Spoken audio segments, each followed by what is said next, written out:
right, good morning, everyone. We are at the start time, so in the interest of everyone's time, I'm going to get started. Welcome, you're here for the session, Addressing Secondary Eco-Anxiety Through Solutions-Focused Challenges. My name's Sydney, and I'll be guiding you through today's workshop. And I'm really looking forward to diving into this topic that's something that's really top of mind for our students right now. I myself am a former classroom teacher. I taught mostly in the French immersion stream, but now I have the great pleasure of working for an organization called GreenLearning. We are a national charity dedicated to encouraging and empowering students to create a positive change in their world. And we do this through free online resources about energy, climate change, and the green economy. Today, after we talk a little bit about eco-anxiety, I'm going to dive into some of these free resources. Just to let you know, these are available all online at greenlearning.ca. And while they are free to access, you do need a free login to see the resources. Anything that is student-facing, so any of the digital tools or simulators that I'm going to show you that students will be using are open access, meaning that your students do not need any logins, which is really great. Before I jump into the actual session, I do want to take a minute to acknowledge and show my gratitude for the land that I live and work on. So I'm actually tuning in today from Ontario. I'm located on the traditional territory of the neutral Anishinaabe and Haudenosaunee people. Today, that's known as Kitchener-Waterloo, located in southern Ontario. And for my land acknowledgement today, I wanted to share a piece of digital art by an artist named Luke Swinson, who is an Indigenous illustrator and muralist living here in Ontario. And this piece came out of a conversation he was having with his partner about really losing hope in regards to the climate crisis, just feeling really a lot of despair and that really not enough is happening in order to get to the bottom of this and solve this problem.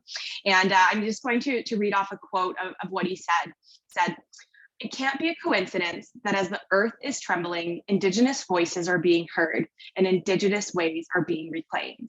I created this piece to represent this resiliency and the hope that I wouldn't allow myself.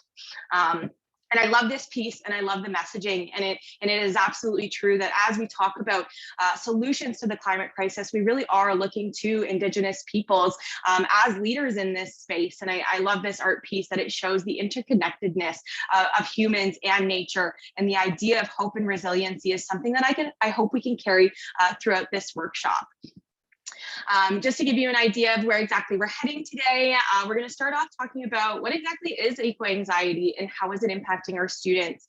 We're going to take a national look and a very specific BC look. Then I'm going to get into about 5 different programs that we have that are all solutions focused and can help you bring this into your classrooms. We're going to go through a number of different resources that you can access.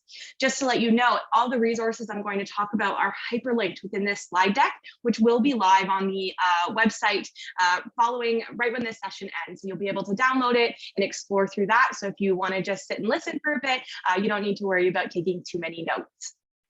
We'll talk about some additional resources that you can use in conjunction with GreenLearning's resources to help support students as they go through eco-anxiety and hopefully avoiding it. And then we'll have some time at the end for questions and discussions. I do encourage you to use the chat as we go throughout.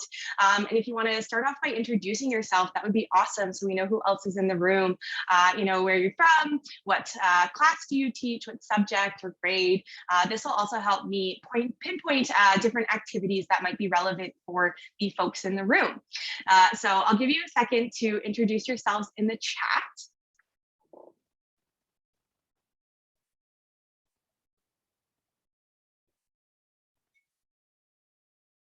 And while you're doing that, I'm going to jump into it.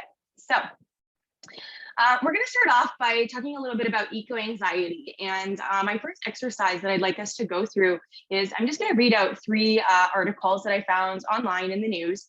And I want to know exactly what do these make you feel? What emotions do they evoke? So Calgary City Council votes to declare climate emergency. Canada's climate pledges still falling short as timeline to limit warming narrows. The BC floods are a mere hint of what climate change could do to the food supply. So I don't know about you, but when I read these, I feel sad. I'm worried and scared. maybe even shocked a little, confused. I'm going to show you another set of articles. And I want you to do the same thing. I want you to just reflect on how the articles make you feel. And I appreciate everyone who's introduced themselves in the chat. Welcome. Behavioral adaptations in fish may help them to adapt to ocean warming. Once biologically dead, London's river rebounds. Federal government putting 1.35 million into Alberta hydrogen projects. So, how did that second set of articles make you feel? Maybe a little bit hopeful, excited, maybe even intrigued. Now, when we're talking about eco-anxiety in our students, and we'll get to an official definition of what this means, but it's essentially looking at our feelings towards the climate crisis. We need to remind ourselves that less than 20% of news coverage of climate change focuses on solutions. So that means that about 80% of the media that our students are consuming, including us, looks a lot like the first example, looks a lot like these, scary, focused on the crisis, focused on the problems, focused on the issues, and not focused enough on the solutions. And that's the first piece that I want to talk about, is that this is really, it's really important to understand what our students are consuming and help to balance this in our classrooms. Because as Jen Cicero, who's an American author, states, what you choose to focus on becomes your reality. And so if in our classrooms, when we're talking about climate change, we're only focusing on the problems and the issues, that's all that students are going to see. And that's not going to leave them feeling very hopeful.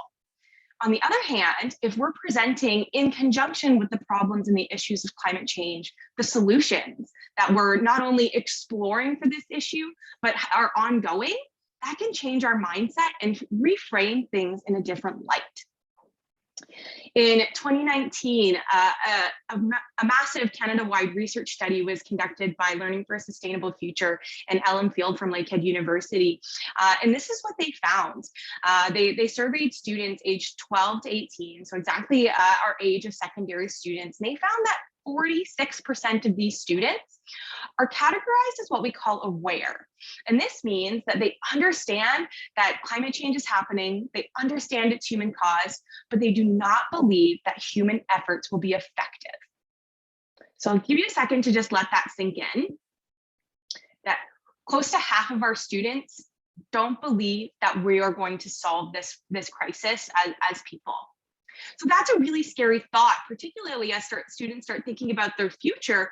What kind of future do you think that they're envisioning if they don't believe that we're going to, that our efforts are adequate enough to address the climate crisis?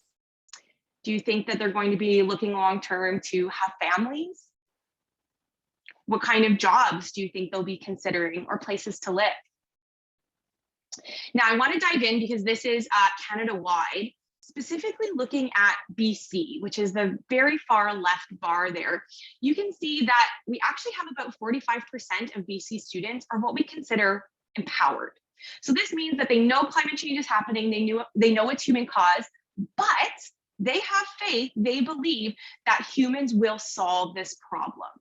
And this is really where we want to see 100% of our students, or as many students as possible, in this empowered section. Now, the other section, skeptic and dismissive, both are a combination of students not believing that climate change is real, or they believe climate change is happening, but they do not believe that humans are causing it. So there's also a huge gap in knowledge here.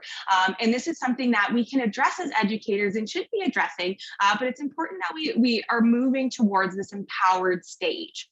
Now, when we're talking about climate change, it's unavoidable. It's a scary topic, and this is something that we as educators need to model how we deal with it. So we don't avoid the negative sides of climate change because it can evoke these scary emotions. We need to embrace them. And so just to go over a really simple definition of what exactly is eco-anxiety. And this is not something that can be diagnosed at this time. It is essentially a feeling of worry about the threats to our environment, such as pollution and climate change. It goes by many names, such as climate change distress, eco-trauma, eco-angst, or even ecological grief. And our job is really to provide opportunities for students to be empowered, because this is what we see in the research as effective in helping students to overcome anxiety. But our very first step can't be going from anxiety to action. We have to sit with that anxiety and acknowledge it. And one of the best things that we can do is show students that we feel it as well. You know, when looking at the climate crisis, it would be almost unnatural not to be worried and not to be scared about it. And so accepting those feelings and understanding them is really important. And we're going to talk about some strategies a little bit later on how you can explore these feelings with your students. But once you have acknowledged those feelings and you've addressed that, then we want to look to how exactly do we go about empowering our students. And that's really what I'm going to focus on today.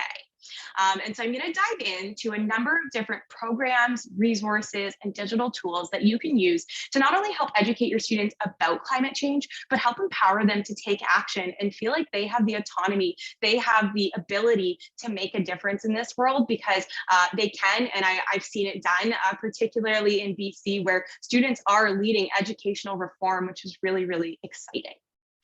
So the first program I'm going to talk about is called Decoding Carbon, a climate policy quest. Now, each of our programs does have a curriculum connection document that you can download. Most of them are connected for sure in Alberta and Ontario. Some are also connected in BC.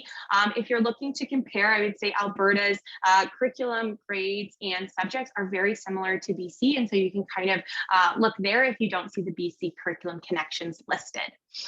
It is designed for grades 9 to 12. However, there are some curriculum connections in grades 7 and 8 as well, heavily in science and social studies. The program is broken up into different modules. And I would say the reason I start with this program is because the first module of this program can be used if you're just introducing your students to climate change. So our programs are not intended to be done all in completely, so you don't have to do every activity in a program. I encourage you to pick and choose which activities and which lessons fit into your overall learning plan. We do have teachers who complete the entire program, but it's not a necessity. So I'm just going to highlight a couple activities in each of the programs to give you an idea. And if you are interested in a deeper dive and you want to look at each activity within a program, I encourage you to reach out after this session. And I would be happy to set up a one-on-one and we can talk specifically about how this fits in with your class and your students. So the first activity is called the evolution of climate science. So how exactly did we get to understanding what climate change is and what's causing it? And I'm actually going to pull out a resource from this activity that we guide you through discussions on with your students. And it's called Skeptic Science. Now, if you've never accessed this resource, it's a really fantastic resource for really debunking climate myths, which is something that we're constantly doing, especially with the bombardment of media information that students are consuming. A couple of things I really love about this is that it gives a basic, intermediate, or advanced explanation. And so depending on what grade your students are or how in-depth what their knowledge is of climate change, you can toggle this, change it, or look at all of them. It gives you scientific explanations, graphs, and more information to learn about on each different part. So to give you an idea of some common myths, you know, climate has changed before, it's the sun, it's really not that bad, it's cooling, our models are unreliable. All of these are really common climate change myths. And this resource can help students not only in the classroom, but outside the classroom to better understand the media that they're consuming. So not only teaching students about the facts of climate change, but also how to better differentiate between what they're seeing online and really think critically about this information and understand how can I go about verifying or debunking myths that I find online. There are a number of different activities here.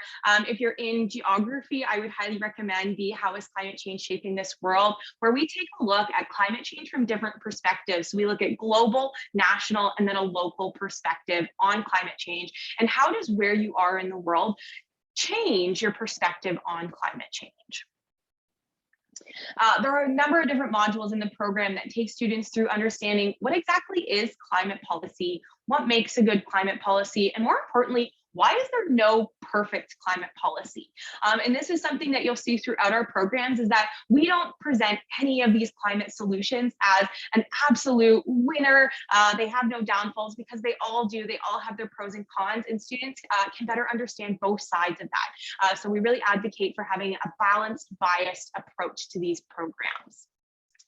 We do have a number of Indigenous elements to our programs as well, all developed in collaboration with Indigenous peoples. One of them is the Climate Change Policy and Indigenous Relations, where we're looking at the impacts of climate change through the lens of the medicine wheel. So looking at mind, body, spirit, how are we influenced and impacted in all of these different aspects and ways of our lives. We also give some tips on how you can reach out to Indigenous elders in your local community and connect with them there. One of my favorite activities, Indigenous activities that we have, is called the Climate Conversation Decks. So this deck of cards, it is a downloadable deck that you can print off or use in the digital format. And here are a couple of the cards. And essentially, it walks students through an inquiry into how Indigenous peoples are being impacted in the Canadian Arctic. And sparks might be videos. They could be looking at different data, articles. We really try and give students a range of resources to look at. These are really great for example, morning bell work. So you can work through different sparks, hypothesis, inquiries, and we'll guide you through all of these. And there are a number of different options that you can choose from. As you can see, we have A, B on this deck here. So highly recommend that, whether you want to take just a card or two to examine, or you want to go through the entire inquiry with your students. A great place to start if you're just exploring inquiry-based learning. My absolute favorite part of this program is the digital simulators that we use in order to understand climate policy. So each of our programs has what we call a challenge, but in educator terms, that essentially just means a culminating task. So this is where we put the skills and the knowledge that students have learned throughout the program into climate action. In the case of Decoding Carbon, we challenge students to create or propose their own climate policy that will help Canada reach our Paris climate target agreements. Now, I do want to jump in and just show you one of the simulators. So there are two simulators that we recommend in the program, and we do have a guide on how exactly you go about using these with your students. But to give you an idea, this is the En-ROAD simulator. And so what you can do is policy touches just about every aspect of our lives, from the raw materials we take from the environment, how we power our homes, and everything in between. And so students can really start to look at these things, for example, looking at renewable energy. So if I want to look at renewable energy, maybe I want to implement a policy that will increase the tax or subsidies to implement or adopt renewable energy. And so students can actually see in real time how these policies will change our projections and try and get to a place where we're hitting our Paris climate target agreements. Now, these simulators are extremely complex, because they take into account the fact that different policies influence other policies. So for example, if we want to talk about looking to electrify, so for example, looking at electrifying cars and electric vehicle adoption, that solution is a super viable solution for lowering Canada's greenhouse gas emissions. However, this solution becomes so much more impactful when we also increase our renewable energy sources. So if we are also transitioning our grid at the same time. And so these simulators take into account how these policies will also interact with each other. And so students can see firsthand that the solutions are available. We already have them. We have the technology. We have access to the policies. It's about implementing them. And this tool can help students see, okay, what exactly needs to be implemented for us to hit our goals. It's really important that students understand that it is possible for us to hit those targets, and that there are a number of different ways that we can go about doing that. And these simulators help students understand firsthand how they can do that. So we do have a challenge, as I mentioned, and you can win some really awesome prizes for participating in the challenge. I do want to highlight the winner from last year's challenge because she wrote, honestly, a breathtaking policy. Her policy was a restorative community development policy. And this is a grade 12 student who wrote this policy independently, actually. And her policy had was a two-pronged approach. First, her policy ensured that any newly proposed development projects in her community, and she was located in BC, that any newly proposed development project must be informed by a diverse set of community voices. And she lists Indigenous peoples and youth in that policy. The second part of her policy stated that mandated that for every new square meter of land developed, 1 square meter of land must be restored. And she went through and detailed all the different pieces of this policy, and using our guide of what makes a good climate policy, she addressed a number of different areas and really proposed a complete and full policy that she even consulted with community members on. So some really high level, amazing things that are coming out of this, and it can really be personable to you. So this student was really interested in urban development, but we had other students who were interested in, for example, forest fires, and what kind of policies could we implement that not only protect Indigenous rights to burn ceremonies, but also addresses the forest fires that they were experiencing last year at this time. So some really incredible things that come out of this. And I have linked the showcase page to these projects in the slide deck. So if you want to check them out in more detail, you can have a look here. They're also really great examples to show our students different types of policies and encourage them to explore areas that they're personally interested in. Like I said, if you do have any questions about the resources as I go through, I encourage you to drop them in the chat, or feel free for you to raise a digital hand and I can call upon you. We will have some time at the end for discussion, but I will be moving on to the next program now. And this program is called Energy Revealed. So this program is all about energy conservation and climate action. There are 2 streams of this program. So I noticed some of you are in grade 8 and grade 7. You're going to go with the junior stream. Anything grade 9 plus is for senior learners. They are slightly different, although the activities are very similar. The first module of this program, and all of our programs do have modules, is the No Energy video series. So this is about 10 activities that are 100% video based. So we know our high school students, we know our youth love to be on TikTok and Instagram, YouTube, watching videos. That's how they like to consume information. And so we've taken that and we've put that into our program. And so each of these activities has a video guide that not only explains the background information that they need for the activity, but also walks students through the activity. Also really great for supply plans. So I love to bookmark this. If you need a quick activity to pull out, you can definitely reference this, and the video will walk students through exactly what they need. Each of our activities also have a number of different levels to help you gear up and gear down the learning. So to give you an example, in this activity, Tea at Home, we're measuring how much electricity does it actually take to boil a pot of water. And you can see here the different levels of questions. And so these are scaffolded. And so students actually need level 1 information in order to answer level 2 questions. What I would encourage is that if you are in high school, particularly above grade 10, so grade 11 and 12, you're probably going to be focusing exclusively on level 3 or probably level 4 questions. Those are typically the critical thinking, applying questions where students don't necessarily have the answers available to them. They have to synthesize information in order to find that out.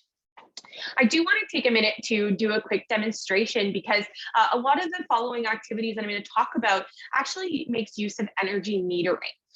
And when I say energy metering, I essentially mean being able to actually measure the flow of electricity.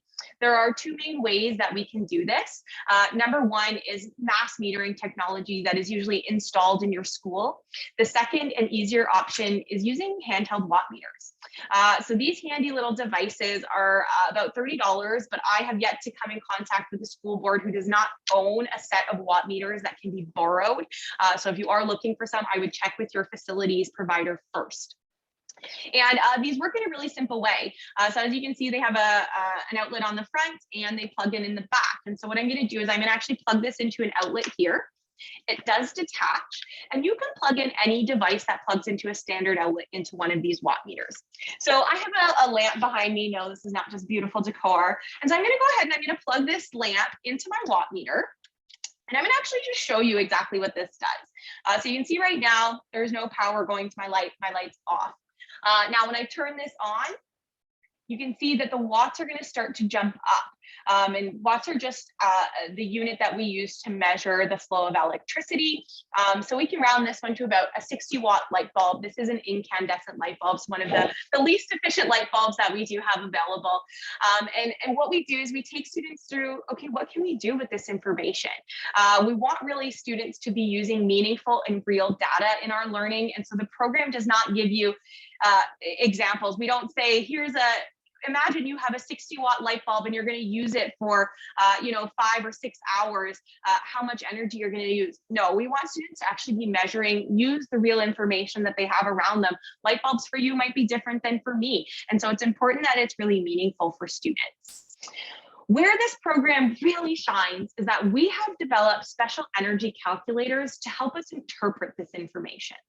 Okay, so the calculator needs 2 pieces of information, and we're going to use the example of this energy sucker incandescent light bulb here. So we just measured it, and it's a 60-watt light bulb. So that's the flow of power that it uses. That's how much power it takes to turn on this light bulb. Now, minutes used per day, we can make an assumption. You can ask your students, you can play around with this number. I'm going to go with about 300 minutes a day. Okay, and then I'm going to hit calculate. And this calculator is going to tell me 3 interesting pieces of information. First, it's going to tell me how much energy I'm actually using in kilowatt hours per year. It's going to tell me what it's costing me on my electricity bill. And then it's going to tell me the greenhouse gases that I'm emitting as a result of that electricity use. And so this is specific to each province, which is why we have one special for British Columbia. And essentially what this means is that for using this one light bulb for 300 minutes a day, over the course of a year, that would generate about 1 kilogram of greenhouse gas emissions. That's based on how we generate our electricity. And I'll talk a little bit more about that in just a second. But we also have tools built in the program and activities to help students understand what this information means. I don't know about you, but I have no idea what 1 kilogram of GHGs looks like. What does that mean? So we not only have digital tools that will help you understand this information, but we give you comparisons. So one of my favorite activities in the program is actually called Speak for the Trees, where we compare the electricity or the emissions generated compared to how much CO2 a tree can absorb in a year. So on average, a tree can absorb about 21 kilograms of GHGs per year. And so you can use that to kind of leverage and say, okay, so it could balance out about 21 light bulbs. We also have other tools available to you that can show you more visually what this information looks like. So here's a carbon visualizer, so you can see exactly what does 1 kilogram of greenhouse gas emissions look like. All of these tools help to really help students understand really abstract ideas. And so I would highly recommend Speak for the Trees activity if you are exploring the greenhouse gas emissions for your electricity use. One piece that I do want to show you is, and I'm just going to stop my share here again, is one of the activities called the phantom power. So when we're talking about conserving energy, we go beyond, just using less energy. We're talking about where is energy being used that might not be very obvious to us. And to show that, I have a fan here with me today, and I'm going to do the same thing. So I'm going to unplug my lamp from my watt meter, and I'm going to plug my fan in. And you might remember when I plugged my lamp in, my watt meter read 0. Now you can hear I haven't actually turned my fan on, but yet it's still drawing power. This is what we call the phantom load. And not all devices have them, as you saw with my lamp, but some devices do. And this essentially means that that device, even though it's not turned on, is drawing bits of power. It's using electricity constantly. And so one of the things we can do with our calculators is use this calculator to better understand how much energy is actually being wasted from things like the phantom load. A really big source of this in schools is looking at your computer labs or your laptop cards. Looking at, okay, we typically leave these things plugged in all of the time. That's because we want our devices to be charged when we go to use them. But at what cost? How much energy are we wasting by leaving things that are fully charged plugged in? Is there an opportunity to maybe unplug at the end of the day, on weekends, or even before long holidays such as Easter or Christmas? And finding ways little ways in our daily lives that we can address this. Now, with the energy revealed calculators, as I mentioned, we also have calculators for other provinces.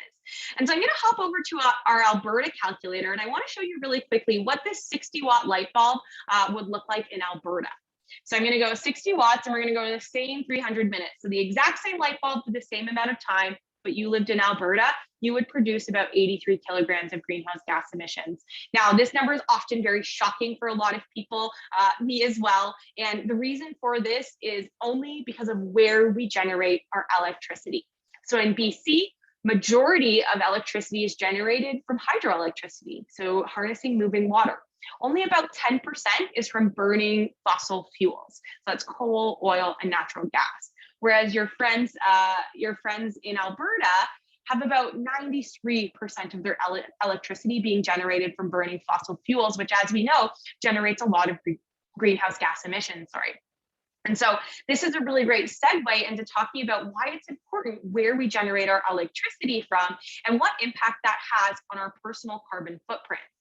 Because while we obviously talk about a lot of things such as personal actions that students can take to conserve energy, we also want to encourage them to advocate for these things on a large scale.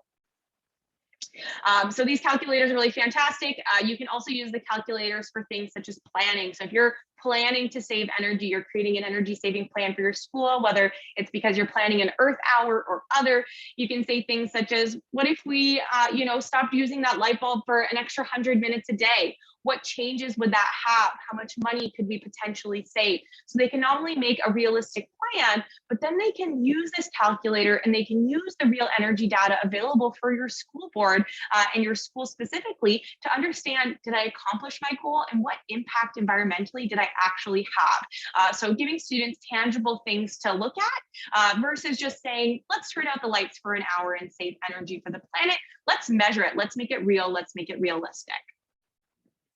So we talked about the calculators. The culminating task or the challenge for this program is to track host and track the impact of your own school Earth hour. And we've had some really great success with this in the past. Last year's winner saved over 140 kilowatt hours of energy on a single day. And what they did is they took the day that they were hosting their school Earth hour and they compared it to the average Friday energy use. And that's how they were able to evaluate this decrease in energy use. And over the years, they're able to benchmark that and make targets in order to increase their energy efficiency as a school. And so it really can be a school community that does this, but it can be led by students. This program is suitable for grades 4 to 12 and has a ton of activities in it. One of our biggest programs for sure, and also one of our more popular programs. Now, I talked a little bit about energy generation and why it's important where we get our electricity from. And the reason I do that is because it's a really great segue into our next program, which talks all about renewable energy technologies. So this is an extremely hands-on STEM-based program for grades 4 to 12, heavy connections in science. There's also a lot of connections in things like tech, business, even English if you're looking for it. And so even if you don't see a curriculum connection in that curriculum connections document, I encourage you to make those connections yourself and feel free to reach out to us and let us know where you did connect to it. And we can add that to our database so that other teachers and educators can see exactly where it's being used and hopefully use that for ideas. The program, again, is broken down into different modules, this time based on type of technology. So the first technology we talk about is electric vehicles. We have a few different activities in the program in each module. So for each renewable energy technology that we talk about in the program, we have a student-friendly backgrounder. That means if you're looking at this and you go, oh no, I have no idea about anything about electric vehicles, that's okay. We give you all the tools that you need. And so whether you want to read the backgrounder as an educator or you want to be a co-learner with your students and read it together and understand that information, we have everything that you need in here. So don't let that stop you. There's a number of inquiry-based activities within the electric vehicle module, including things like what electric vehicle should you buy based on a scenario that's given to you. So if you are a single professional who's commuting to work, you're going to look for a different electric vehicle and different qualities than a family of 6 who does only in-town driving. And so students understanding how exactly do they go about evaluating the different qualities of vehicles is an important piece of the puzzle. We do have in each module also a construction plan so that students can actually build a working model of this technology. Of course, in the EV model, it is build a model electric vehicle. We also do have build a solar electric vehicle, so you can take your choice depending on what you want to learn with your students. And it does emulate a real electric vehicle. So we do recommend that you use rechargeable lithium-ion batteries and talk with your students about the importance of using these things. The next module, and I would say easily our most popular module in the program, is all about solar energy. So we have backgrounders on both solar heat and solar electricity. So understanding what exactly is a photovoltaic cell, in other words, a solar panel, and how does it work? The actual construction plans within the program are build a solar car, and then we also do have build a solar oven, which has been really a hit for the past decade plus with students. I've seen this activity be successful with grade 2s. I've seen it be successful with grade 11s. So a really accessible activity, can be done using mostly recycled materials as well, which is really nice. And for any French teachers in the room, we also do have this activity in French. We do have limited French resources, but this is one of them. The next module is all about wind energy, so those big wind turbines that harness energy. And of course, we do have a construction plan and backgrounders in this activity, but we also do have a simulator. And so I want to just open up that simulator and show you exactly what it looks like. And so this simulator, students can play around with the different wind speed of a wind turbine. And as you can see, as they play around with the simulator, it will reveal different information about wind turbines. You can also change the direction of the wind turbine. And then once you're done this, the simulator will take you on to a next step. In this simulator in particular, it takes you on to looking at the different components of a wind turbine. So what exactly goes into it that allows us to convert wind energy into electrical energy. So students really understanding this piece. The point of the program is really to turn students into renewable energy engineers. And that's why we try and make things as hands-on and as meaningful as possible. And simulators are a great way to do that. We also do have virtual tours built into the program. So one of those is for a hydroelectric facility. So in BC, with majority, well over majority of your electricity being generated from hydroelectricity, this is a module that I would highly recommend that you explore with your students so they better understand how exactly is my electricity generated and what does it mean when I see these hydroelectric facilities.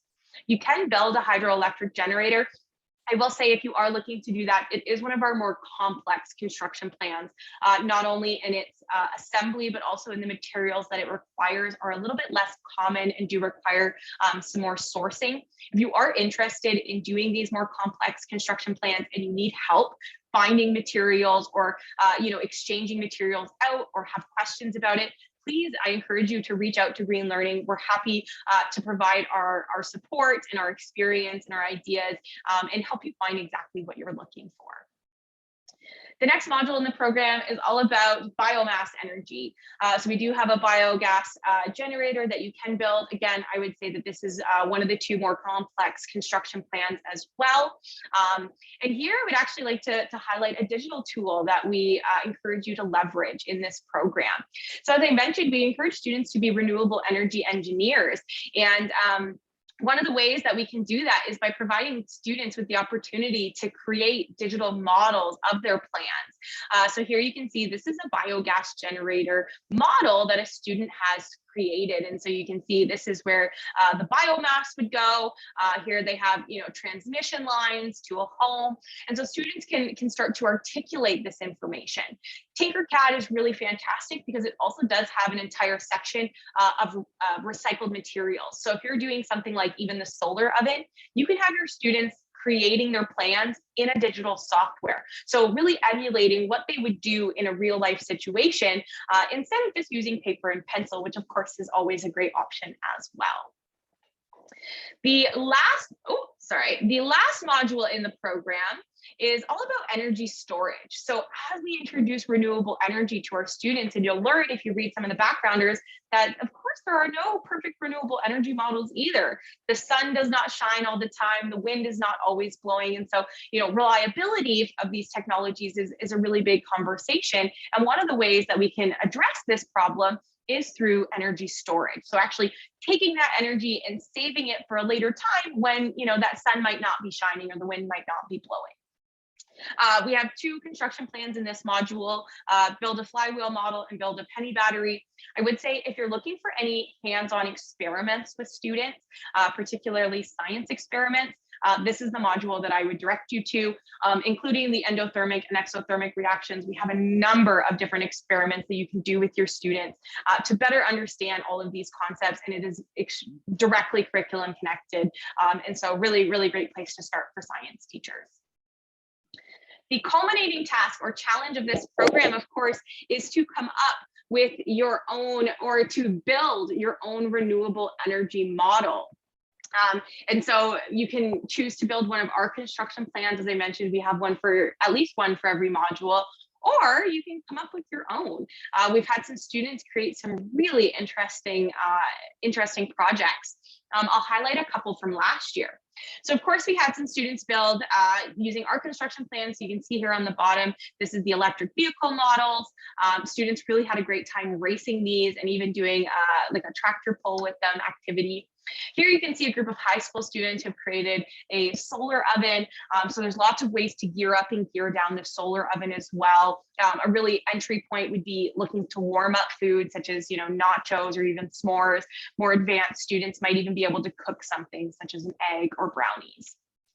Here in the middle, we had a group of homeschool students actually create or build their own solar pool heater for their family pool, which was quite successful, which is really awesome to see how students can apply this for things that they see in their daily lives. Instead of buying an electric pool heater, they were able to just harness the power of the sun.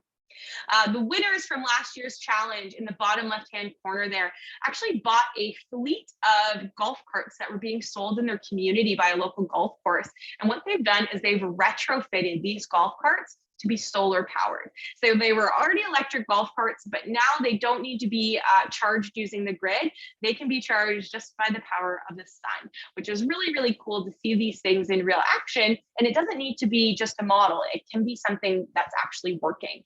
The challenge is quite flexible. And actually we did have a solar oven placed in the top 3 last year, despite some of these really awesome projects.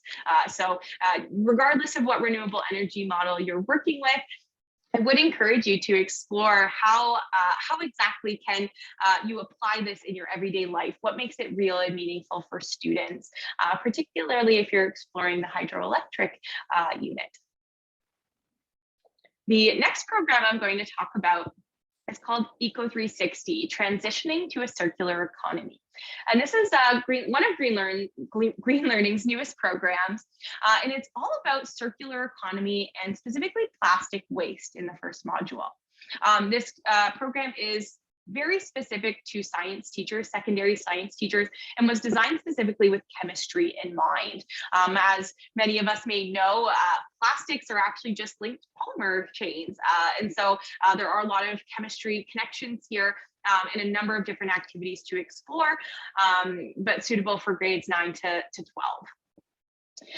So we start off by looking at what exactly is a circular economy. So Canada right now operates on a mostly linear economy, meaning that the goods that we use, so things like our cups and our cell phones, are designed to go to waste at the end of their life. So essentially what that means is we take things from we take raw materials from the earth, we turn them into something new, we use that something new, and when we're done with it, we discard it and it goes into a landfill as waste. The idea of a circular economy is creating feedback loops or a feedback loop so that nothing ever has an end of life point. That instead of going to a landfill, that product is put back into our economy, whether to be reused again as the same material, to be recycled into something brand new, or to be repurposed in other ways. The idea is that when we're designing new products, we should have the end of its life in mind, and we should know exactly how it's going to be able to stay in our economy. Because unfortunately, even when we're talking about plastics, less than 9% of all plastic waste is actually recycled in Canada. And so it's quite a small portion of plastic waste that gets recycled. And there's lots of opportunity for feedback loops here where we can really address this, and getting students to think in that lens is really important.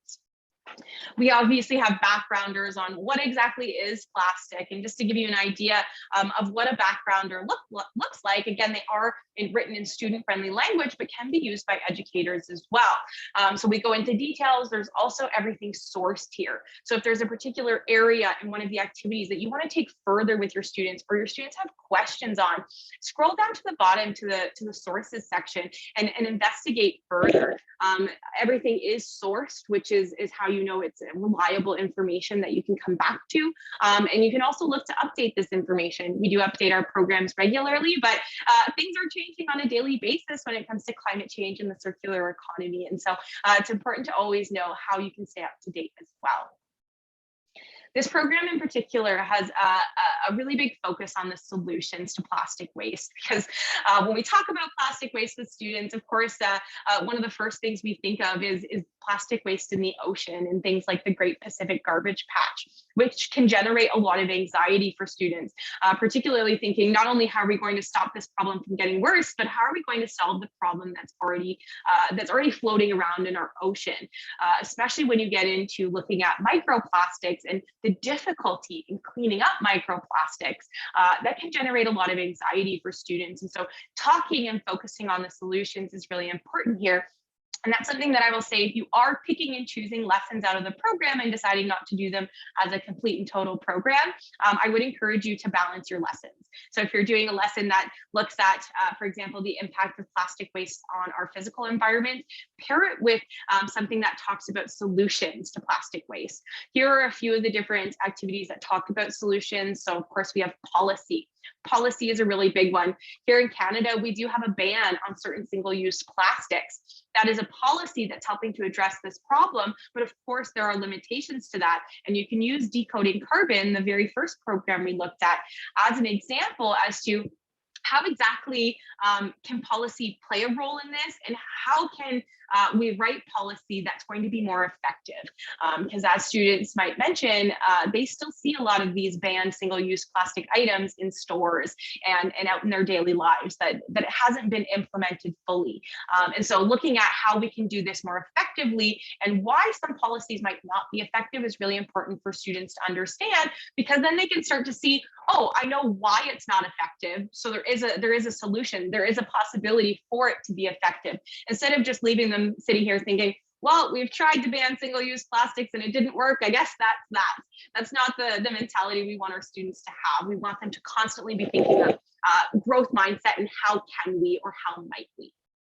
We also look at converting plastic waste to energy. So what can you do with all the plastic waste that already exists in the world? So there's about 8.3 billion tons of plastic waste currently in the world, whether it's in the ocean, in landfills, or other. What are we going to do with it? Some of that can be turned into energy. So plastics are actually made from crude oil, which, as we know, is a form of energy that we can use.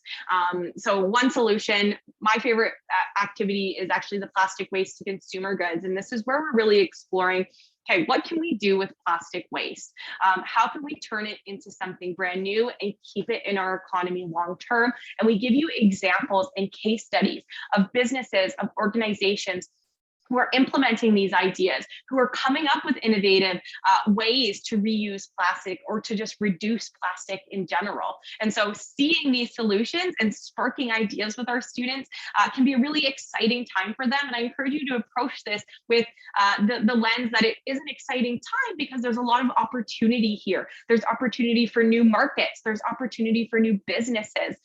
And that's really the approach we take in this program.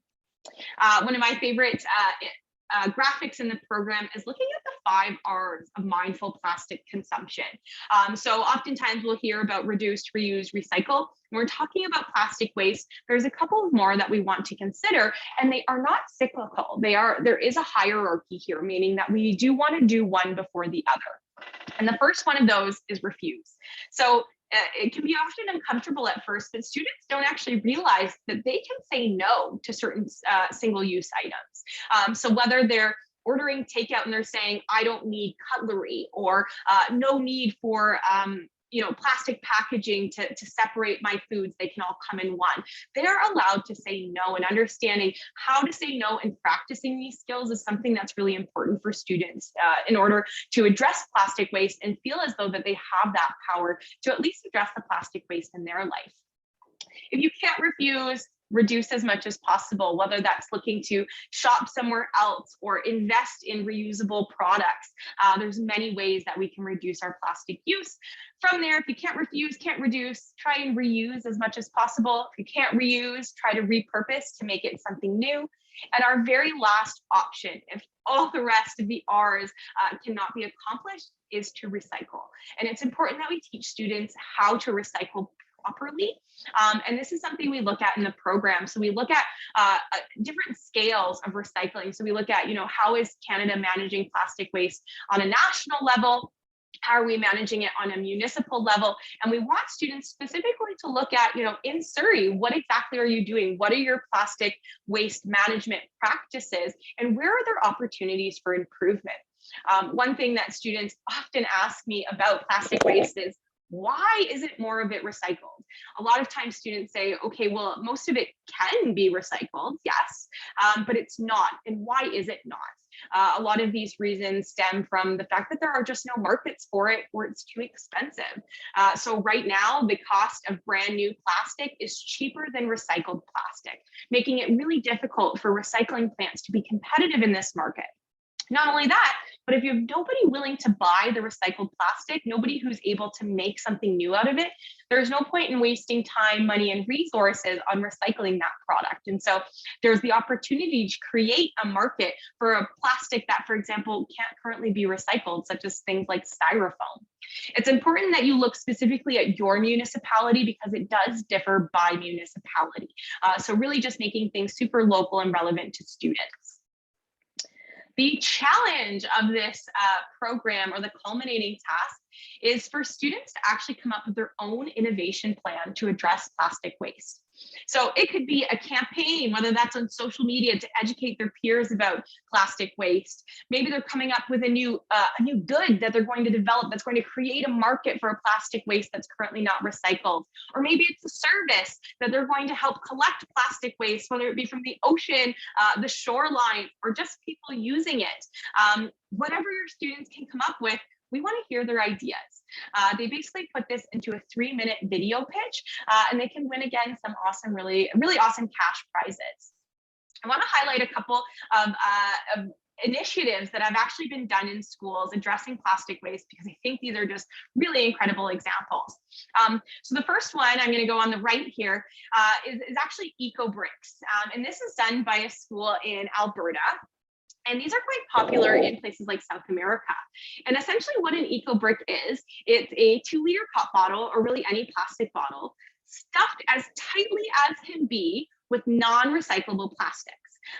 Most of the time this falls in schools around food waste, so things like granola bar wrappers or chip bags, or really any type of plastic that typically you would put into waste. You can stuff into these plastic bottles, and it creates what's known as an EcoBrick. And these EcoBricks are up to 4 times stronger than the standard bricks that we use to build homes. And so they're quite durable. And as we know, plastic is extremely durable, one of its great and downfall qualities. And you can build things out of them. In South America, they actually use them to build homes. This school in Alberta actually used it to build a conversation set for their kindergarten classroom. So you can see this here is actually the couch. They had a couple of chairs and even a coffee table that they built as well. And this helped to divert, as you can see, a ton of plastic waste from the landfill. Right now, this school is working on collecting plastic waste and building EcoBricks to create an igloo for their outdoor classroom.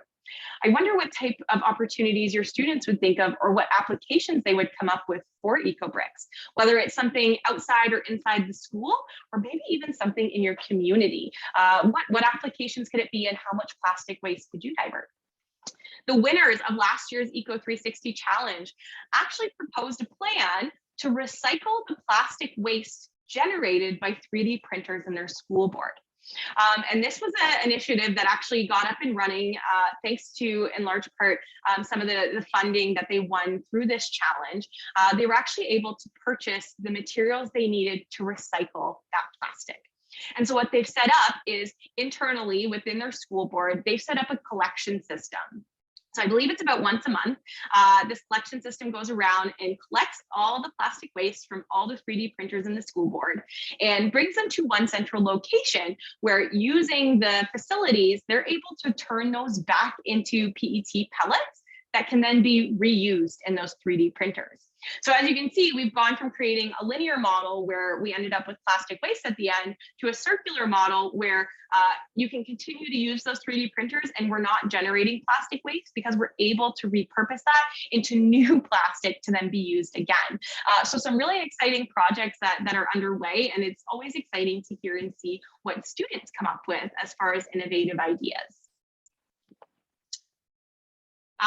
The next program I'm going to talk about is actually one of our newest programs. So this is called the Ripple Effect, and it is still in development, but we do have several activities already in this program. This will be GreenLearning's first fully bilingual program. So if you are a French teacher or connected with French teachers, this will be a great place for you. It is geared towards secondary students again, so grades 9 to 12. And we'll have two main focuses. One, we're going to be looking at the blue economy. And when I say blue economy, that means really anything related to our ocean. So any types of jobs such as fishing, tourism, even extreme sports can be classified in this area. The blue economy is not only large, but thriving here in Canada. And as a province that's located on the coast, understanding what is the blue economy and how students could potentially be part of it is really important as they look to their future and thinking about ways that they can be empowered not only now, but down the line. What is ocean policy? So we've talked quite a bit about policy throughout all of our programs. And I will say the reason for that recurring theme is because of the impact that policy can have on climate change. And so I would say that when we're talking about solutions, policy is the #1 driver. A lot of these things, such as renewable energy technologies, just based on markets, we will eventually adopt them even without the intervention of policy. But policy is what allows us to hit our climate targets in the time frame that we need. The policies need to be not only aggressive, but within the time frame that's been outlined by researchers and by climate scientists. And so looking specifically at ocean policy is a unique one because, as we know, nobody owns the ocean. It's not within anyone's jurisdiction. And so we talk a lot about these pieces and how international policy plays a role here. And we encourage students to have a voice on this policy. And along with all of our other programs, we try to empower students to not only have a voice on this, but take action on this. So whether that's that looks like sending a letter or an email to a member of parliament, to a government official, to a business owner or a local organization.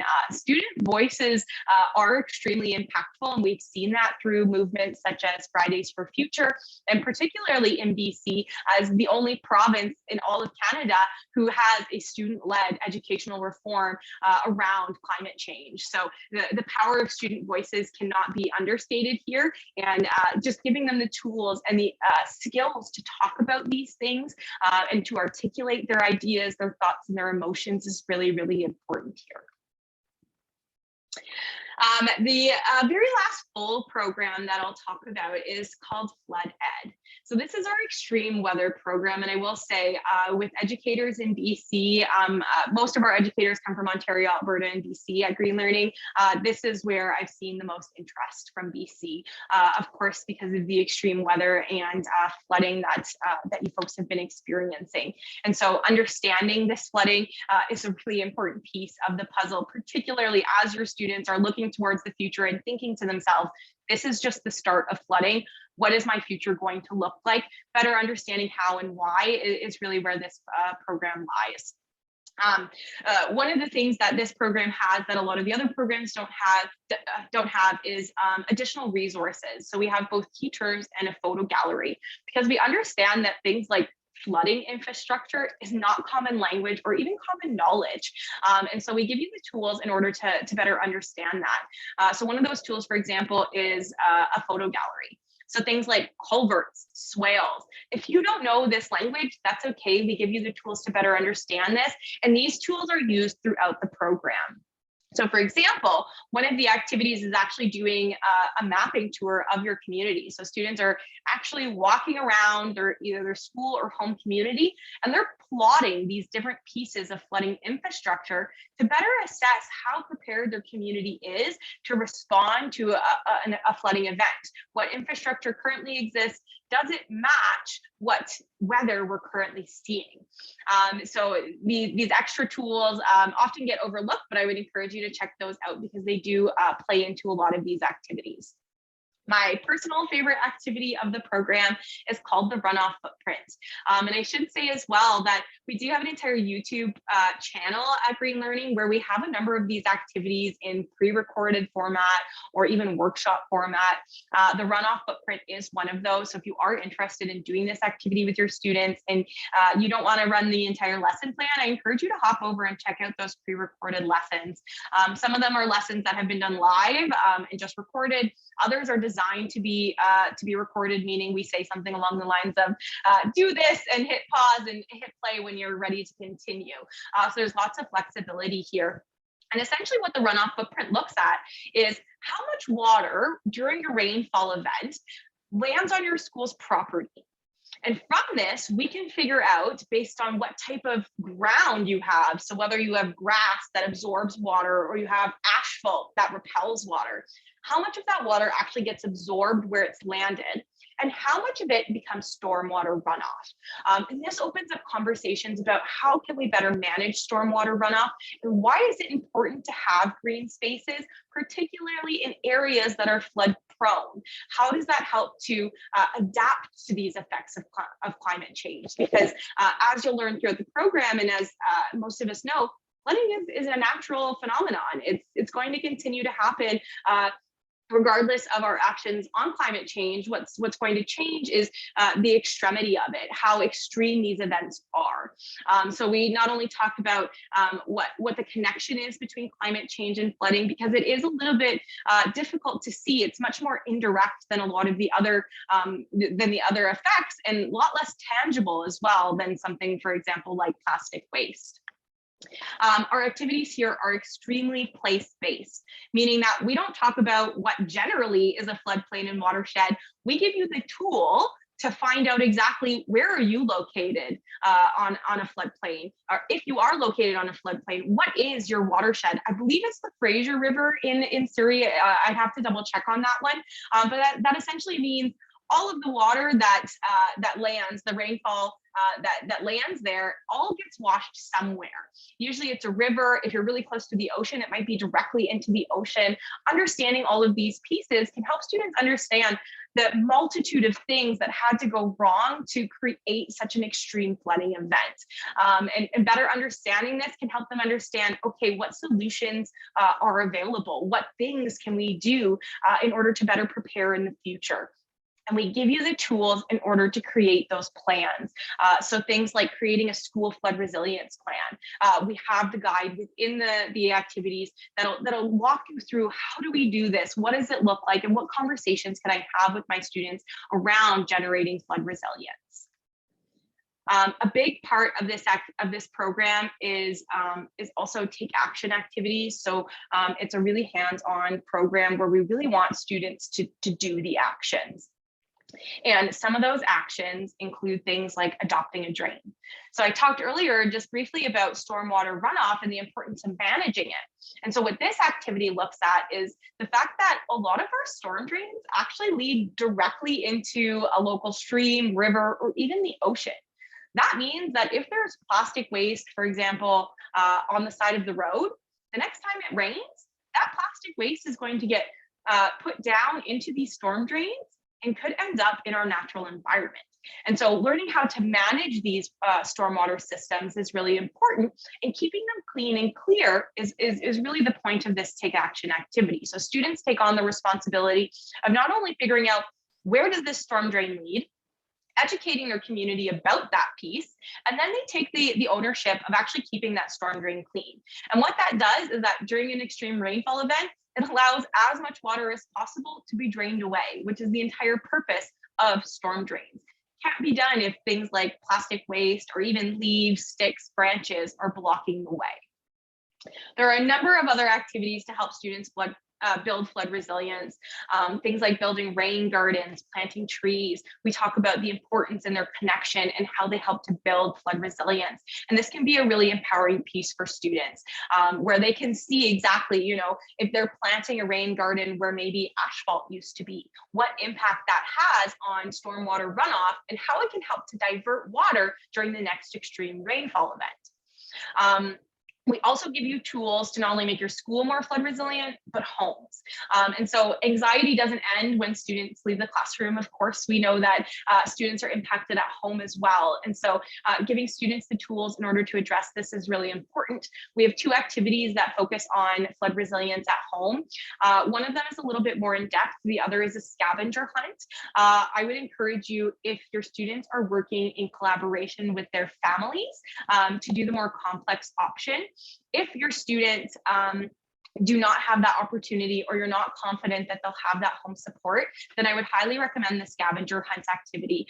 It's something that students in high school can do independently, and it gives students ideas on what things they can do that are free and student able in order to make their home more resilient to flooding. So things like making sure all your downspouts lead away from your home, making sure that your basement is prepared with plastic bins or things up off the ground. So really small things that can give students peace of mind that during the next flooding event, they're ready. All of their favorite items are in either a go bag, they have a list, or they're protected somehow. And this peace of mind can go a long way when addressing eco-anxiety. And with the prevalence and proneness of BC2 flooding, this is a program that I would highly recommend. And if you do need support on it, please do reach out.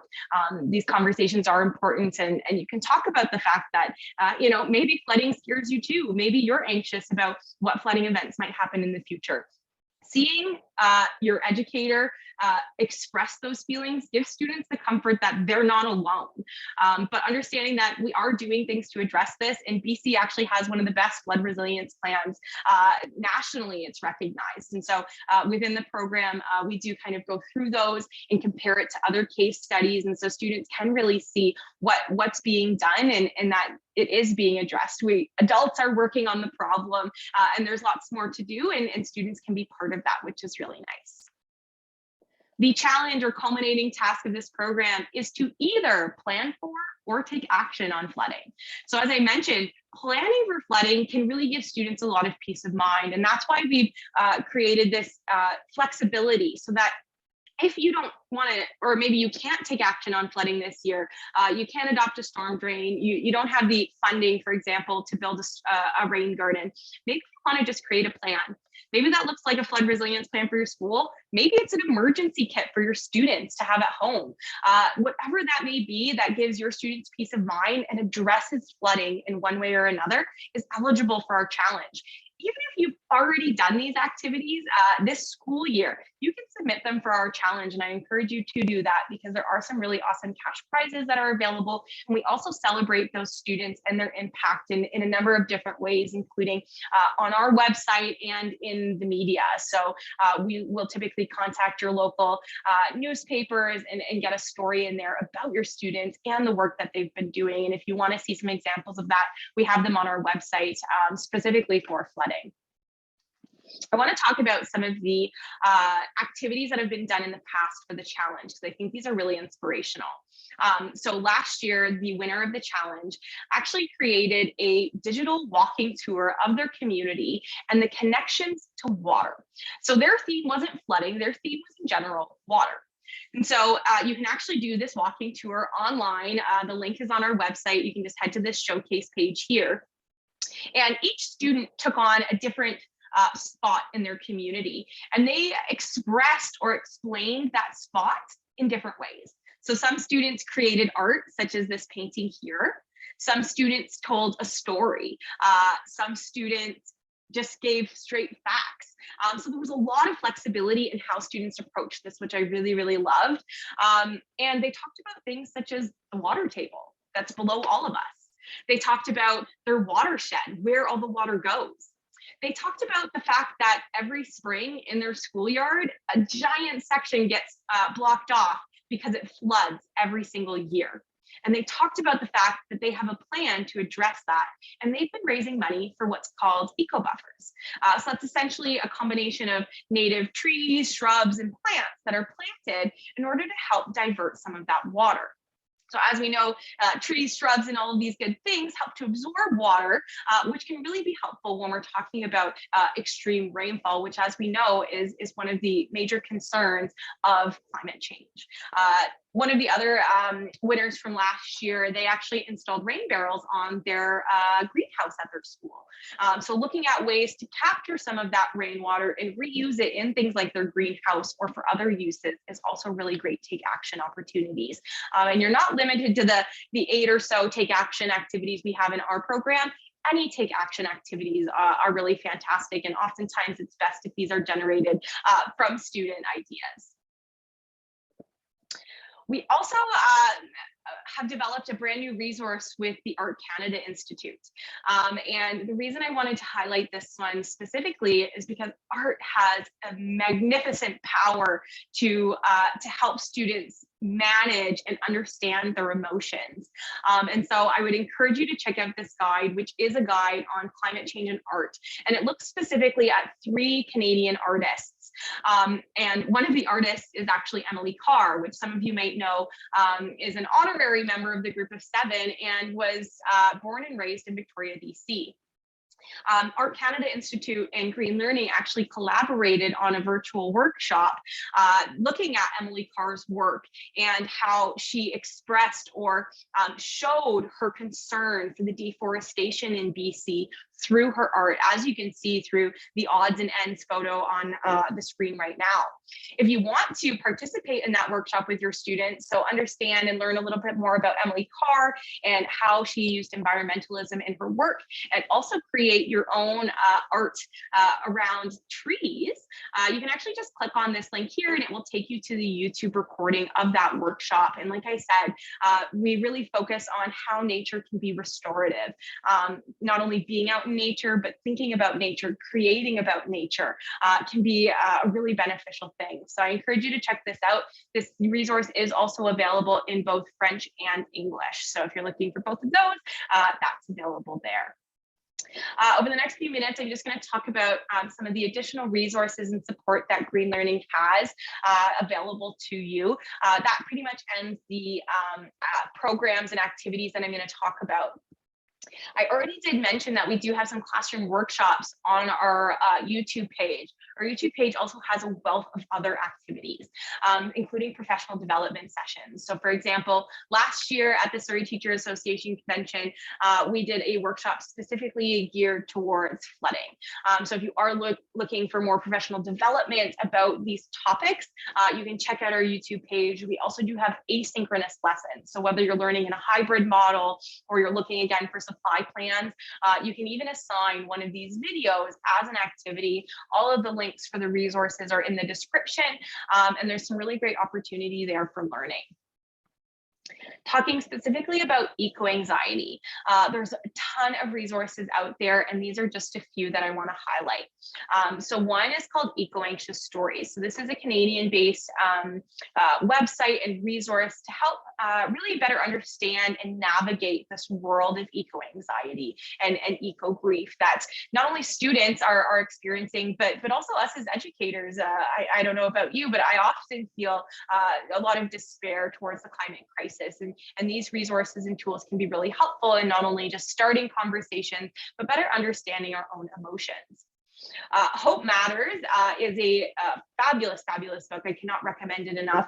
That really emphasizes the importance of hope when we're talking about climate action. If we're not hopeful about the future, our solutions aren't going to be viable. We're not going to take action in the way that is needed to address this problem. And In this book, Erin Kelsey talks a lot about the resilience of nature. So a lot of the stories are around how nature has bounced back from things that we thought they never could. Things like coral reefs that were once bleached coming back to life and thriving in half the amount of time we predicted.